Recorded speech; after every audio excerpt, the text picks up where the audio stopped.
because of how well everything's lined up. So you're either we're live on YouTube. Okay. We got it. We are live on YouTube. You guys are joining. If for the YouTube people, you just missed a big exclusive scoop that I got out of Jake. It's that his mom helped him set up his video background for him. Jake is either the most confident person in DFS or the most naive in floating that information out there, but we thank you for that nugget. That's not exclusive. He said that on a Osmo stream. I've said it a couple times. I don't know. I mean, yeah. Okay. My mom helped me. Who cares? Now, are you in Chicago as well? No, I'm in Minneapolis area. Okay, I saw the Chicago Blackhawks, and then with all of Brian and Alex and everybody in Chicago, I wasn't sure if you were too.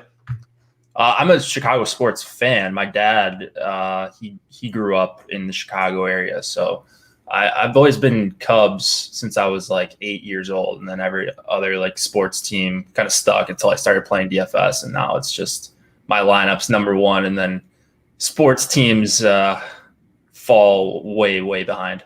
Yeah, that's always a tough conversation to have. I always said, like, grew up a Broncos fan, you know, when the Broncos beat the Panthers in the Super Bowl and everyone was sending me texts congratulating me. I was like, I haven't been invested in this team since literally the second Clinton administration. So I don't know why you guys are doing this, but it happens. Brian, when was the last time you earnestly rooted for a team just based on traditional fandom? It's been a long time. I said it before. Nothing beats the tribalism out of you more than gambling. Like, I remember watching, like, I was an Oakland A's fan. I still like the A's. I just don't really even watch baseball anymore. But watching one of the playoff games in the early 2000s, and I was nervous. Like, I was actually nervous, which is kind of embarrassing to be nervous over a sporting event. And I think their last like two playoff runs, I didn't watch a game. Yeah. It happens. It destroys you. You got a poker background, you know, things that when you start to think probabilistically about things all the time, it's almost impossible to just live and die with the results of one single team. I don't know how you reconcile it. Something about like gambling on sports specifically too. I was just trying to think of an analogy for like poker, like if you really like Negreanu or something like that, and then you sat down with a table with them after playing for 10 years of your life as a professional, like you don't give a shit about Negreanu. But like sports is more weird though. Like I think it's weird that guys are still like who play as much as I do still have like teams they root for and stuff. I think it's weird the other way around now. Well, it's funny you say that because have I ever told you my story of when I did play at the same table as Negreanu in a World Series of Poker event? No, go ahead. Yeah, so it was when I was doing my Pete Man's in LA alter ego, and I was out there making videos, and I was playing in this 3K no limit tournament. I made it to day 2, and my table draw has Negreanu on it, and so I'm in character, and I sit down with Negreanu, and his table talk was like the most forced, inorganic stuff where it was like he was a caricature of himself because it's like Daniel Negreanu can soul read people. He can just get a little bit of information about their life and then make soul reads off of it. And he's literally going around the table just to some stranger be like, ever stolen anything in your life, bud? You ever stolen? You ever been arrested? Just like out of the blue, as if this guy says yes, then he'll like have a read on him that he's a crazy loose player. I was like, I don't like this guy. So, I immediately got turned off to Daniel Negreanu's table talk about 30 minutes in. What do you think about the Doug Polk, Daniel Negreanu heads up challenge here? Did you guys see that? I love it. Did you, Jake, are you a poker guy? No, I don't come from poker. I feel like I'm the only DFS guy that doesn't. Sometimes. You know why? You're too young. Yeah, so that's it. Like when you guys were talking about playing in like the early 2000s, whenever I hear someone, like I was going to like middle school. Wait, how old are you? I'm 25. I hate you. Yeah. 25 over here, Brian. So like the government closed down poker when you were like in high school or 8th grade, even maybe. Yeah, something like that. What was it? 2007. 11. Okay, 2011. Yeah, I was in high school. I probably I played poker in high school, so you could have too, I guess. I probably could have. And you know, what's weird is like I've always been into gambling. Even with like my dad, like we would play cards or whatever and just gamble. So it's kind of like I'm surprised I never came across online poker. I guess I would have had to probably put in my parents' information or something like that, like a credit card, and they wouldn't have gone for that. That's what I did in high school. I like used my dad's name. So then how did you transition from those stories to becoming an NHL DFS thought leader? I mean, the NHL DFS space, it's a pretty niche within a niche space. Yeah. I don't know. I never really played hockey. I was a basketball player growing up, and I just kind of started watching it a little bit. And then I think it was, so I played NFL DFS first, but like everyone, it was super soft. And like, I was a sophomore in college, I think. It was the first time I played, which is 2015, I think. So right when, every other commercial was DK and FanDuel spam. So I tried it out, and like I won $150 on like a $20 entry my first time. So I was hooked, and then lost a bunch. And then I tried NHL and lost a bunch, and then got better. And it's nice because it was a sport that there's not a lot of content for. So I kind of got noticed pretty quick, and ended up at Osimo. So ended up in a pretty good spot. There you go. Did you ever read the book Dueling with Kings by Dan Barbarisi? Okay. Yeah. I read that. Man, I read that like right as it came out. I think I got it.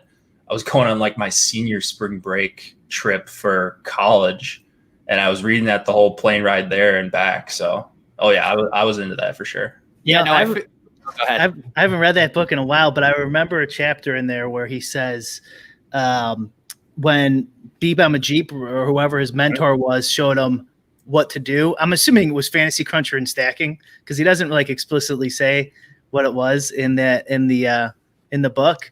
And he's like, and it felt like I was cheating, like that strategy. It's like, I bet I'd like him to try the game now. Play NHL now. I guarantee he'd get crushed. I don't care. I mean, I don't know the guy. Maybe he would win, but I highly unlikely that he feels like he's cheating anybody now. Yeah. Well, Dan Barbarisi, he's a very good writer and journalist. He's now writing for The Athletic. Jake could maybe attest. Do you see his screen name in the NHL streets at all? What's that? Oh, are you setting lock lineups right now for NHL? Yeah.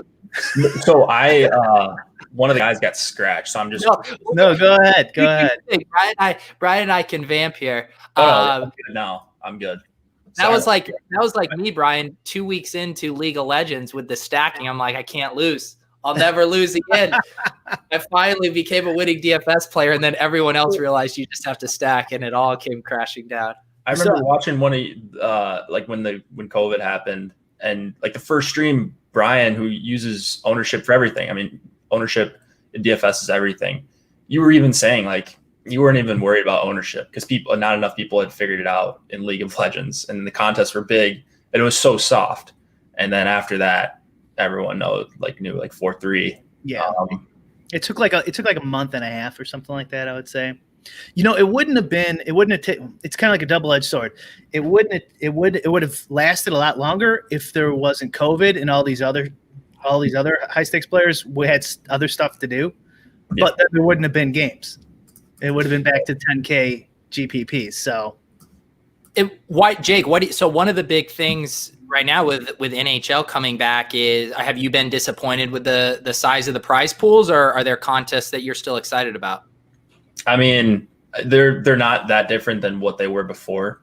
So I guess I can't be like, I was jokingly asking for a Millie Maker on Twitter. I tweeted at DraftKings a couple weeks ago, and a lot of people thought that was either funny or they thought I was crazy. And it was to ask for a Millie Maker, but they came out with the first tournament initially was 10K to first in NHL after 5 months of no hockey. And then enough people complained, it sounded like enough people emailed, where they raised it up to 20K to first, which, there's only 20K to first at the $10 entry level in DK NHL, like maybe 10 or 12 times a year. And most of that's all-star break in the first few games of the season. So wasn't disappointed, but it didn't fill. And so tomorrow it's back down to 10K to first in their $10, which kind of sucks.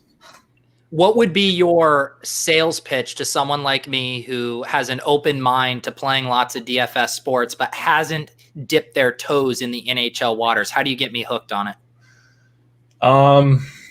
it's a stacking sport, right? So if you want, you only really need two things to go your way. If you want to do like a 5-3 stack or a 4-3 stack, so it's like League of Legends, in that sense. And I think there's an edge in playing NHL DFS just by playing guys that actually are playing and paying attention somewhat throughout the like after the slate starts. So like late swap is a thing, but it's mostly just swapping down to a goalie who ends up not playing his backups in, and it's essentially going to be the same projection. So it's not like NBA where a backup might start, but this guy is terrible and you can't really global swap to him. In NHL, you can. So it's pretty low maintenance compared to like NBA. Not as low maintenance as like PGA, but I like the stacking aspect. You can do tons of different stacks, and if you have an optimizer, and you've got access to, I'm sure, a couple different ones, Pete. It's pretty easy to make lineups, and it's a lot of fun. I like that. I like that veiled reference of all these optimizers I have at my disposal, all of them around the industry. I just pull a different cupboard out, and there's another optimizer for Peter to work with. That's what happens when you work for 6 different DFS and gambling sites. So let me give my take on the current state of NHL. Let's hear it. I know Jake's not going to want to hear this, but I think it's awful. So like the sweat in NHL is lame. It's amazing. The NHL sweat is the worst, in my opinion. Okay. Feel free. That's subjective. I'm willing to admit that's subjective. Worse than NASCAR, Brian? No, it's better than NASCAR. I changed my mind. It's one of the worst, but the games are tough, Jake, right? Would you agree with that? In NHL? In NHL, yeah. Do you think they're tougher? No. You think they're soft? I think, well, like what are we comparing it to? Like pre-COVID NHL this season at the end before, would you say the GPPs are soft or hard? I don't know. It's compared to a year before, 2 years. Compared to a year before, well, I had a way better year this year than last year. So. You were hitting a lot, yeah. I saw some of them. And maybe I was running hot. Maybe I was just, when I was in contention, I ended up getting first or second or something where maybe last year it wasn't the same. But I don't know. I think the players are mostly the same. There's a couple of guys that I think have gotten a lot better. There's always a couple of guys that come out of nowhere and smash for a little bit, but they usually end up losing it all back. So I think it's one of the more soft sports. I think it's one of the more difficult sports. And I think it's gotten harder for sure over the last couple of years. Maybe I'm wrong, but I think the reason is because it's basically a niche sport. It's pretty damn small in the DFS world. Yeah. And Canadians love it. So there's a million Canadians who know tons about it. So they put in a lot of work. And I think it's definitely gotten harder than it was a few years ago. Maybe you're right, Jake. And also, too, there was no good projections like 2 years ago.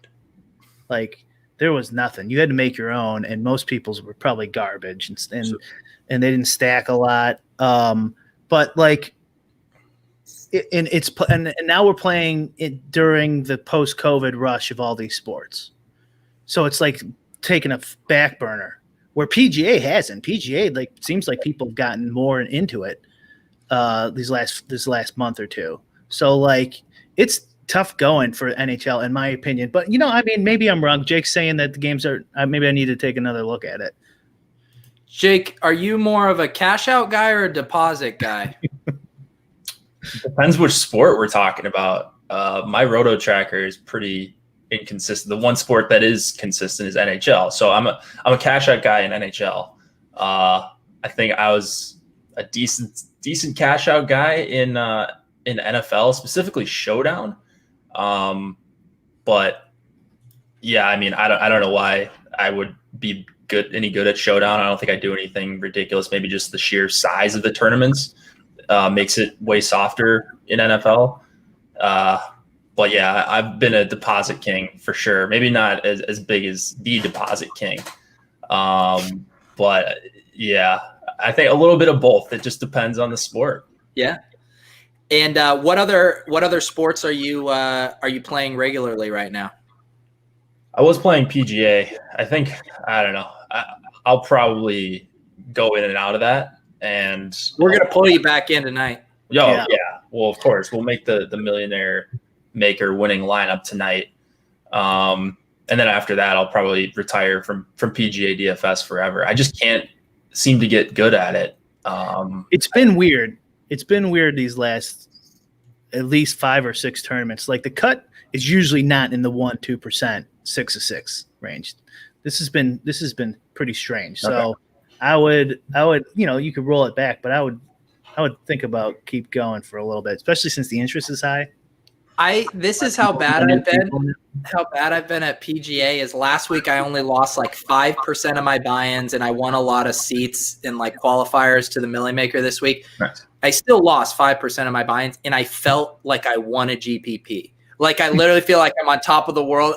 It feels like I'm on a heater right now just because I barely lost. That's how bad I've been. So how many weeks have there been of PGA since it came back? It came back in like okay, so 8 weeks, 2 months. Yeah. I don't think I've profited once, and I think I've played every single week. Pound it, brother. I'm right here with you. So there we go. And I know you need a big sample size, and I've seen players kind of tilting on Twitter that are way better players than me that are talking about how nobody wins at PGA DFS. And maybe they're just kind of how saying. How often in NHL do you go like a week and a half without profiting? So that's what I forget too. Like this, it's just like the money's tied up for so long, and I kind of forget about it. And then the next week I'm like, oh, I didn't do that bad. I'll like register again for just a few $100s or whatever and try my luck again. The tournaments are massive. But for whatever reason, like maybe it's because it's not a stacking sport, and I'm just maybe I'm better at stacking sports. I don't know what it is, but I think I have like a career like negative 40% PGA ROI, and it's not like I played $1 million or whatever, but still. The NHL tournaments have like what, 1,000 people in them? I think like 5,000 to 7,000 usually. 5 and 7, yeah. So PGA, the Millie's going to have 100,000, right? And these other ones, they're huge. So like it's a lot harder to cash. Yeah, there's that many people. It's going to take a lot longer. It's it's like football too. Football, if you just play the big, huge, couple 100,000 people tournaments each week, you might not cash the whole year. You're just trying to talk me into playing PGA and maybe getting a lucky bank so you can just take all my money. Brian, were you about to say you might not cash a whole year like Peter? You can let it rip. I said, yeah. Hey, I have come to peace with my contrarian strategy. I'm going to eat shit day after day, week after week. And one of these days, the screenshot king is going to emerge from the ashes.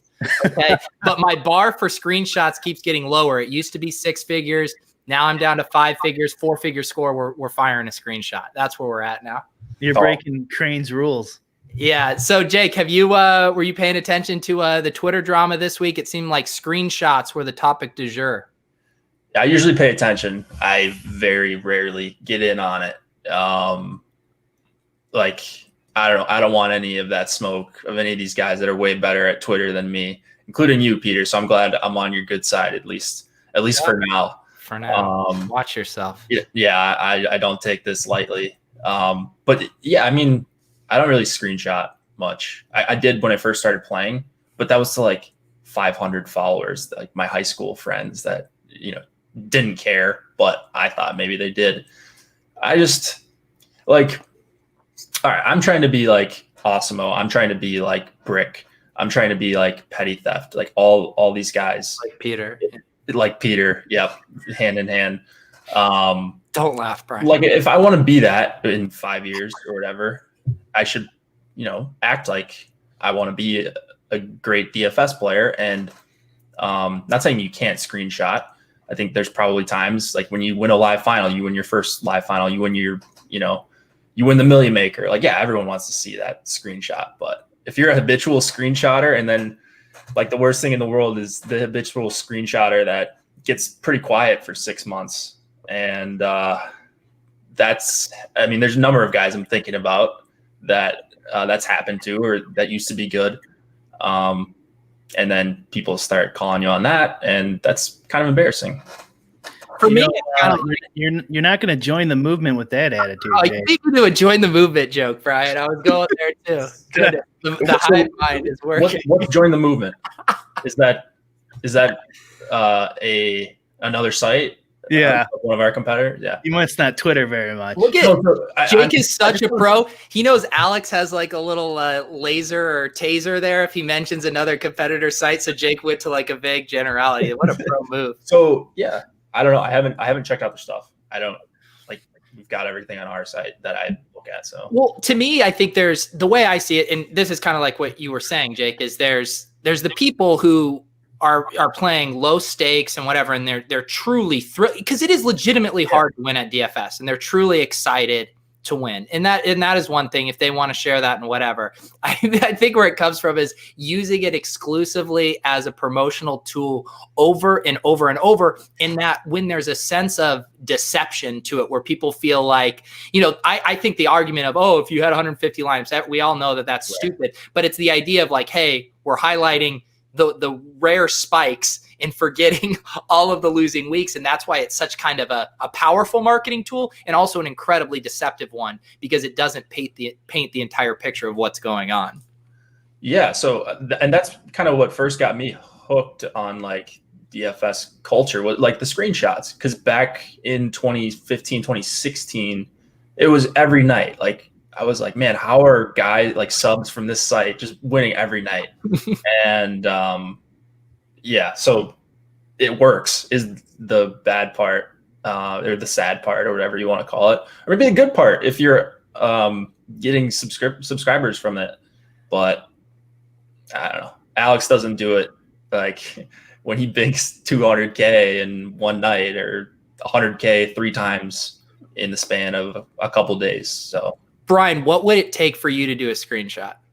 I don't know. Ask nicely. I don't care. I honestly, I don't care that other people do it either. I just think it's funny, and I like that there's tout war stuff going on. So no. I want to know you doing a screenshot. What do you? Yeah, do you have 7 figures?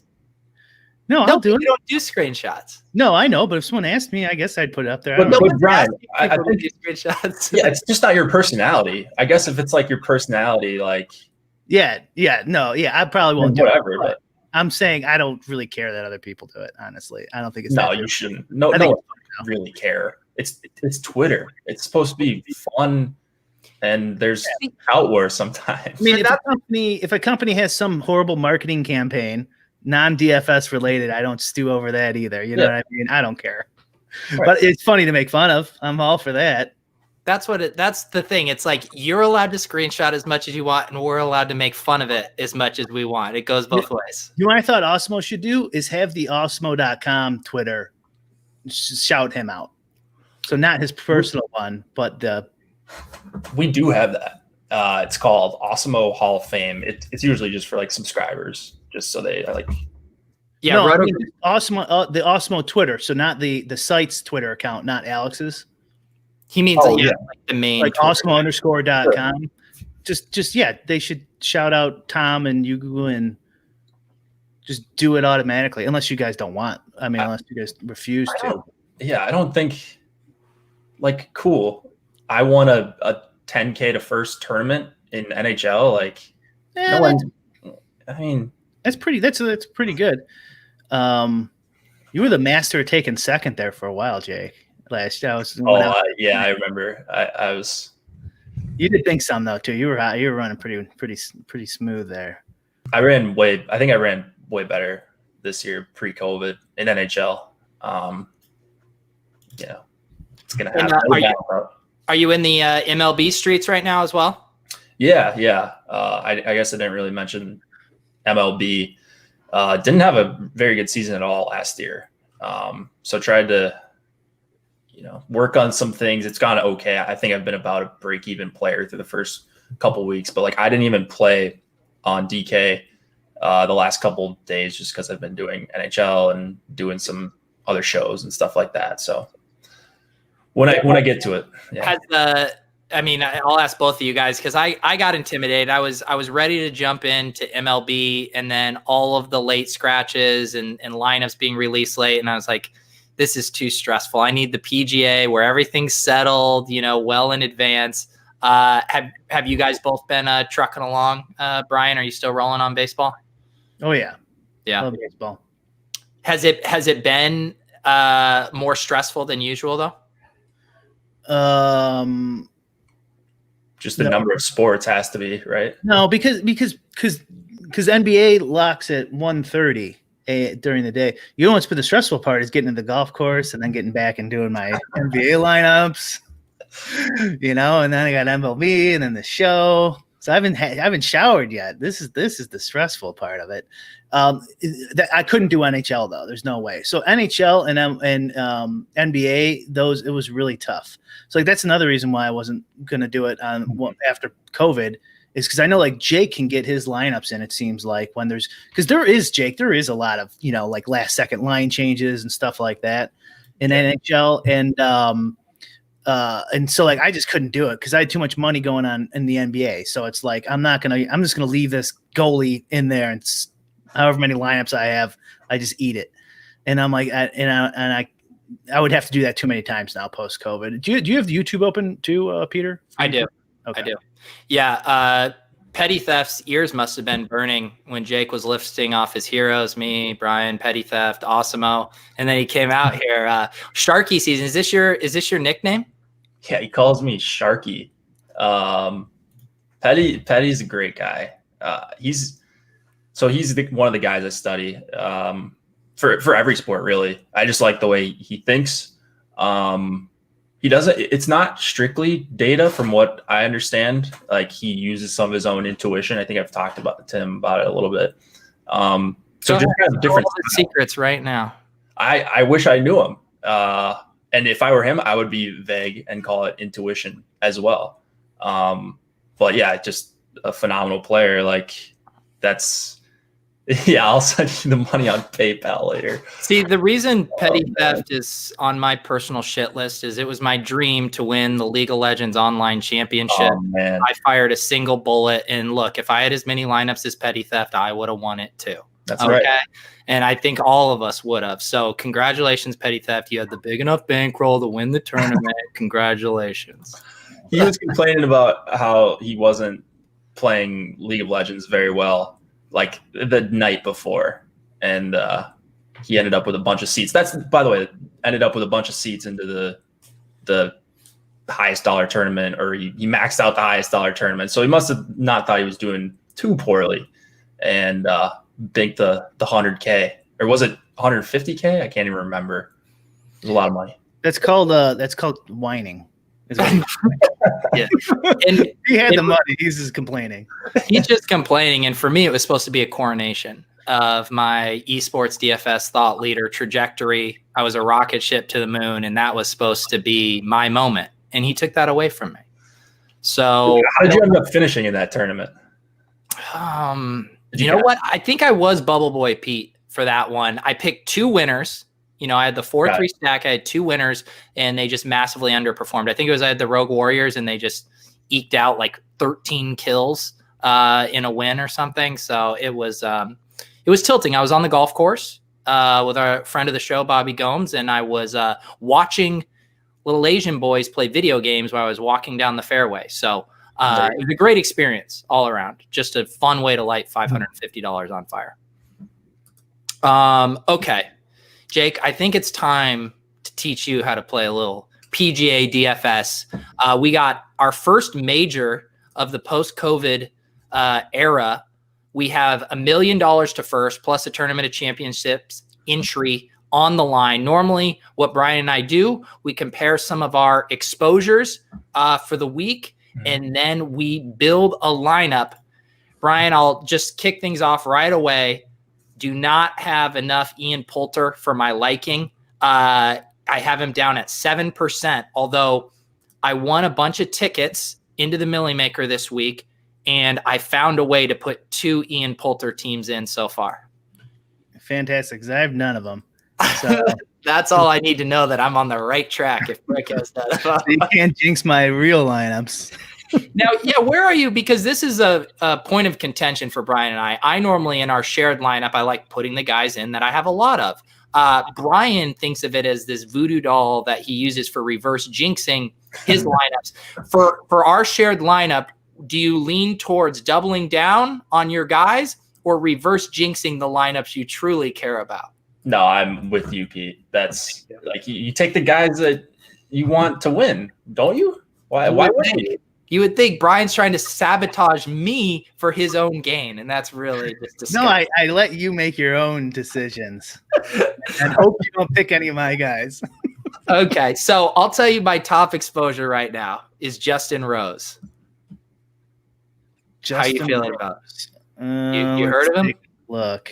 I'm at 36% Justin Rose.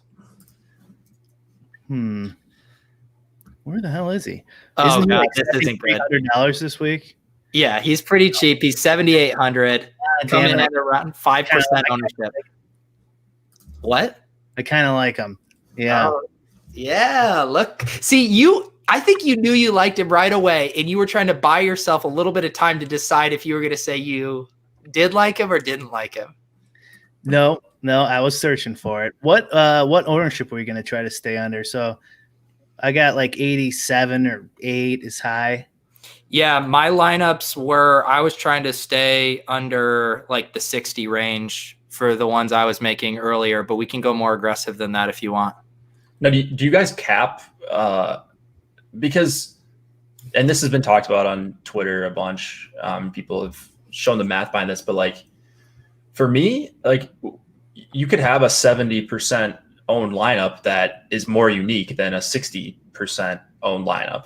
And so like I have issue too with like people. I guess I don't have issue if it works for people, great. But no, like, go bang bang, shots fired, Jake Hart. We need a clip to promote later. Not a chance. I will not be going bang bang on anyone.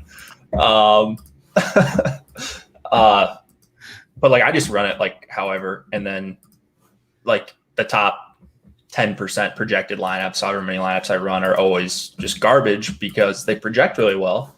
But everyone's gonna have, like, if you get duped in PGA, you shouldn't be getting duped all that often. Or am I wrong there? Just because there's only 6 spots. There's some dupes. It can happen. But I don't cap the salary. Was I think what you were talking about, right? Capping salary, or just capping anything?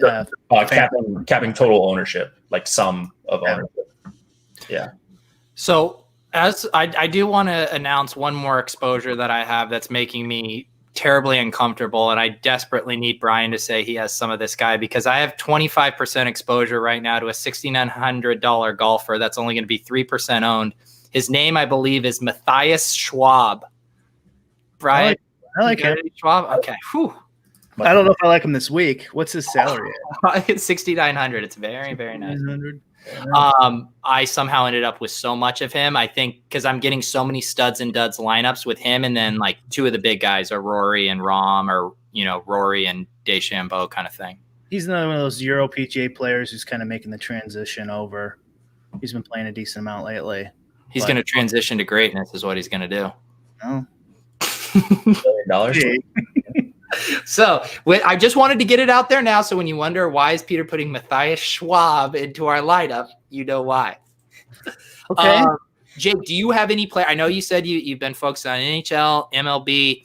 Do you have any guys you like this week? No worries if you don't, but just giving you a chance to claim a brand guy for the show. Yeah. Let's see. I can come up with one. Saw some bad talk about Xander. So we're not going to go with him. Yeah, we'd run you off the show as a chalk donkey if you did. This is the major, right? So where's that one guy with Koepka? 100%? Yeah, Koepka. Yeah. Right? That's a pretty good narrative, huh?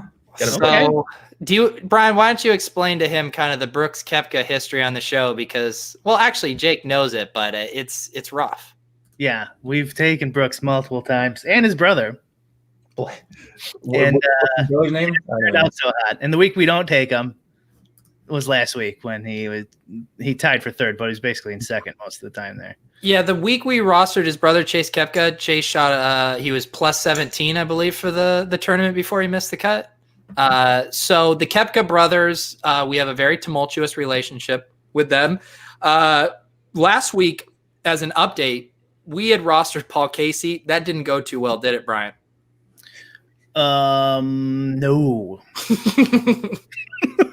Plus, he's just been garbage. But I sent you a message on Twitter. The double revenge narrative. Oh, yeah. I mean, revenge game. Two wrongs make a right kind of thing. Yeah, I think so. I think that has to happen. So, Jake, Brian, and I go halvesies on this. You want to get in thirdsies on a Lolz live PGA lineup? Yeah, of course.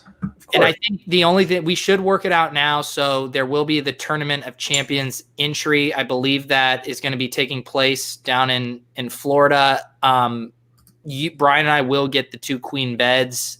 We can try to ask the front desk if they have a cot, but you should probably bring like a sleeping bag or something just in case. Well, you mentioned I'm pretty young, so I can handle a night on the floor.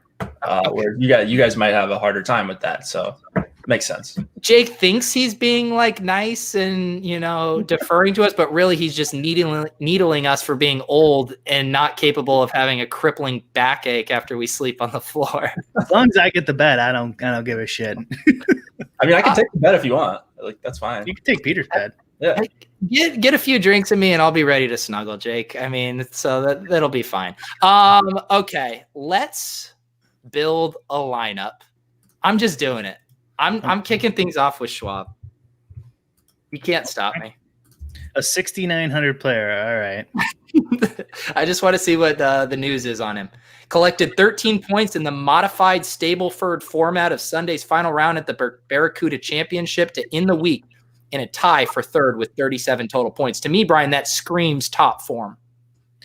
Sure, why not? I honestly don't. I've got like 3% of them right now. I don't know what I'll end up with after the show. I'm going to finish up, but well, now you got 4% of him, brother. All right, Jake. All right. Let's see. I'm using one of the tools that Alex has on the site. So what a company, man. Yeah, I guess I kind of am, but this is actually what I use. So maybe it says something about me that I'm not performing well in PGA and using tools of the best player. You went from a company man to fired on the spot. I mean, what a turn of events there. No, I said it says something about me. It's not the tools are great. I just maybe need to put some more time into learning how to use them effectively. So I wasn't part of last week's show, obviously, but looks like Casey might be a little bit under-owned. Double revenge narrative. I like it. The double revenge narrative. Brian and I are not scared of going back to the well. That was my pick. It was your pick? I was going to take Casey. Double revenge narrative. There's no way he can lose. He's definitely going to T3 here at least. Because as you know, Jake, we build a lineup so gross that people literally feel the need to put vomit emojis in the chat. The reactions elicit stuff like, oh my God, I can't believe someone could actually put Paul Casey in a lineup. So the fact that you're willing to do that, you found the only 2 people on this planet that are willing to do it with you. So you're in the right spot. There we go. I can't watch this show anymore if you roster him again. I don't blame these people. I've hated every single lineup we put into this. Oh, it's been fun. The deposit king has to drain his account somehow. Brian, the ball is in your court here. I'm between reverse jinx, or just an actual value play. How much we got? 8,900 average salary remaining. And what was Casey's ownership? Because I have those. Yeah, I have Casey at 5%, 5.5%. What do you have Schwab at? Like 3? 3.5% projected. Yeah. Oh man, the world is your oyster right now, Brian. You can pick anything. I mean, I kind of like the Brooksy Koepka idea. Yeah. He might actually be good though. Too good for this lineup. Brian, see, this is where Brian does the calculus and he's like, I'm going to have 16% Brooks Koepka. If I put him in this lineup, that's going to sink 16% of my lineups. Wait, what happens to the universe if I pick Ian Poulter right now? Wow, the universe is going to love you. Look at Brian tried to jinx my lineups with a Poulter pick after he said he has 0% Poulter. You're so cruel. No, I won't do it to you. I'll let you pick them. All right. I'm not gonna pick See Poulter. here. I got enough Poulter in my life. How about we need some salary, right? How We about need a stud. Who's your favorite top end guy? no? We're not taking him. Doesn't want to sink the line. How are you superstitious? How are you superstitious? You're a player. It's all data. We have someone that's ready to leave the show because of the Paul Casey. You need to bring him back with your true favorite top end play this week. You know, you said Petty has intuition. Well, I have jinx theory. Okay. Jake, that's my thing. All right. It's all about jinxing and reverse jinxing your lineups. All this other stuff is secondary. I'll let you guys pick between it. How about Xander or Brooksy or Webb or Cantlay? I'm looking at those guys, the studs up there. I don't want to do Xander. He seems like he's going to be the highest owned guy on the slate. Yeah, he is. Of those guys, Webb I have projected the lowest at 14.5. Yeah. You want to do that? Yeah. Webb. Or we could go with the Koepka. I don't mind it. Or Koepka at 16.1. I mean, all these guys have ownership. There's not much we can do, really. So yeah, either one. They're about the same. Okay, we did. How about this tiebreaker from the chat? Kaiser Soze says, or we could do random number generator. you love your random number generator. Yeah, that's how I make the most of my tough decisions. Okay, here we'll do this. I actually, because I have my wheel that I used for my randomizer show, so we can put the drama in for this. Tell me the ones you want me to add in. No, I'm not updating my flash player. Brooks Koepka. No, get out of here. Webb Simpson, and let's just do those two because Xander and Cantlay have a lot of ownership. I'm projecting them. Sorry, say it. This. How is my Koepka and Webb? Koepka and Webb. Okay. My wheel is crashing on me now. I got to go to random list generator, which is random.org. I'm there. Okay, so it's between Koepka and Webb. Why is my computer dying? How did my computer just get spammed? What is going on? I've got an idea. What is your idea? Did my computer just get a virus? I was having an idea about why your computer might be getting spammed.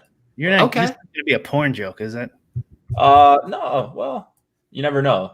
I can go to DraftKings, but I can't go to a wheel. Too many deposit affiliate links. Broke your computer. Why can't I go to every site except a random list generator? Why don't you go to random.org? This is so tilting.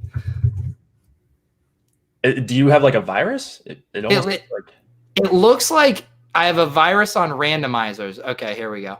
Yeah. All right. Say Brooks is 1, Koepka's 2. Well, I gotta find which one to use now. Just use it's right up there in the top right corner. This? Yeah. No. In the search. Download it. The true random number generator. Okay. You just want a number. Yeah, it's easy. Okay, you want higher than 50? Okay, fine. Fair enough. I like that. Okay, and lower it's Webb? Yeah. This is great. 50, and if it's 50, it's somebody else. If it's 50, I need to get cleanup for my computer. Okay, here we go. 38. Brooks. We said Brooks, right? Under 50. Oh, we said. I'm pretty sure we said Webb. Okay, above 50. This is some of the worst TV we've ever done. I love it. Okay, so we're back around after all of that. We did listen to you, Kaiser. We came back to you. Okay, let me go back to my exposures. I'm going to continue to reverse jinx my lineups. Brian already gave his implicit stamp of approval on this. Justin Rose is going in, Brian. Okay. Deal with it. All right, that's fine. So Brian, you don't have a lot of Rose then, or not enough? I have a decent amount, but okay. He hates it. He's been playing like crap lately, so I think that's some sort of reverse jinx in there. So I'm okay with it. All right. Okay, Jake, it's back to you. Okay, so I did just register for a couple of 20 maxes, so I've got some skin in the game here. Ran some lineups, using ownership. Is this too much? Is it too much total ownership to use Rory here? So we have 30% ownership right now, and we want to be what, like under 60 if we can do it. Under 60, I think we can do Rory. I have Rory projected at 15.1% ownership. Okay. Yeah, we got him at just under 17. So if we do Rory, that leaves us 7,400 and what, Brian? 10% of ownership? Yeah, we have 45% on. Yeah, 15%. So plenty. Okay. All right. So now you can squeeze this in here. 7,400. Let me scroll down to those 7,400 guys. Oh, Matthew Wolf, I like him. Ches Ravy. No Chucky 3 sticks this week. Oh, he's not playing. He's not playing. I'm going to take Bronco up on this. I'll pay for your entry if 3 of your guys make the cut. Well, we have Rory, Casey. What we got? Webb, Rosen. Is there any weather concerns? I haven't even looked. Weather concerns. Let me head over to my guy Kevin Roth. He'll always tweet about this.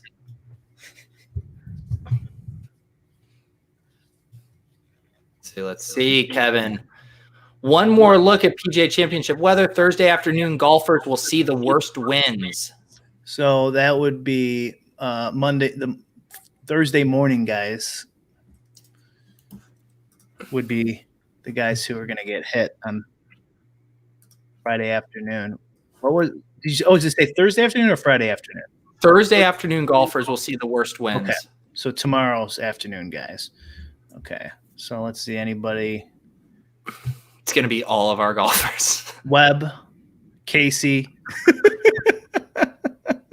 You know what the one thing I've always said is that Casey is great in the wind. He actually performs better in the wind. What wind is he talking about? Did you even look at it? Because if it's like 10, 12 miles an hour, I'm not. I didn't look at it. I'm not going to reveal his goods on the show. Yeah. But I will in another browser. And then Isn't it free? I'm pretty sure it's behind the paywall. Okay. PGA. Okay. They're PGA weather. I don't know. They put stuff in. Yeah. Well, whatever. Whatever. Who cares? So Ross says sucks anyways. Winds continue to climb. Should be around 15 miles per hour more for most of the afternoon and early evening. Gusts should be closer to 25 miles per hour. Okay. That's not good. That seems bad. Yeah. If you guys ever golfed in 30-mile-an-hour winds, it's like completely pointless. So should we go off a Webb back to Koepka? Well, there's Casey there too, but he's got the double revenge narrative. That's why I'm thinking we change one of them, but not Casey. Casey's just too good to change. Why don't we just change them both and stack the morning? Let's stack the morning. We're going to make a good lineup.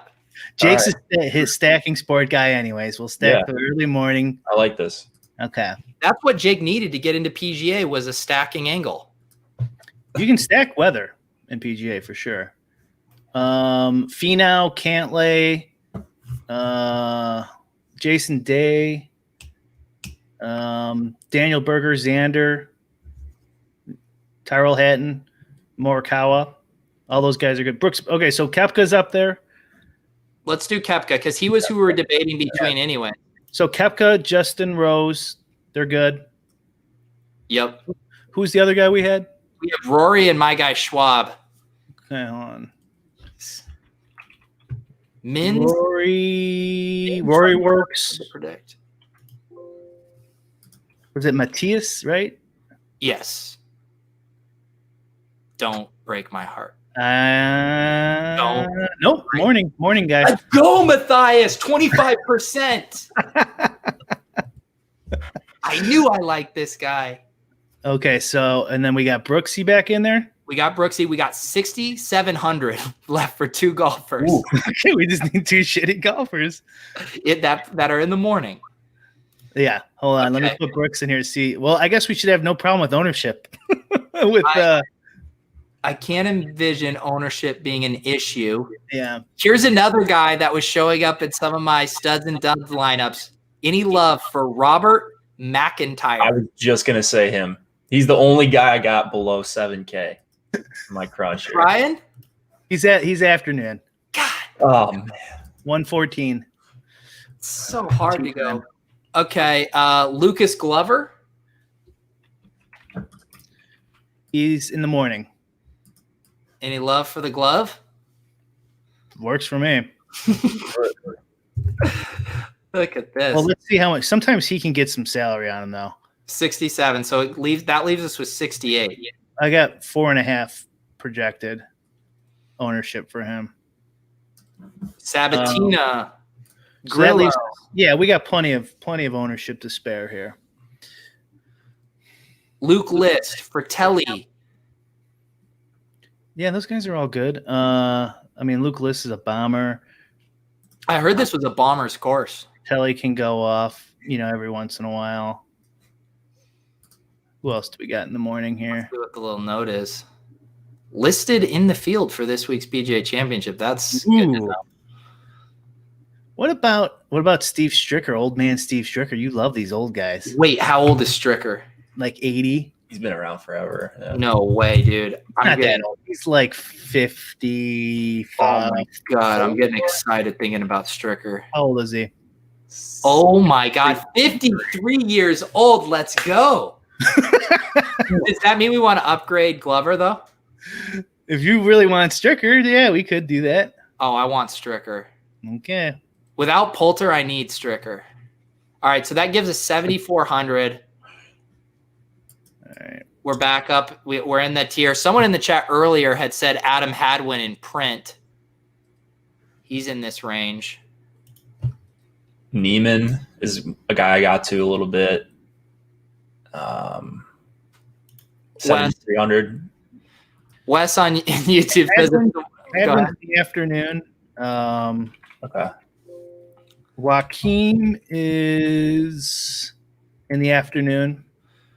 What about Stenson? I think I had a little bit of Stenson. Yeah, I have a lot of Stenson actually. Stenson is in the morning.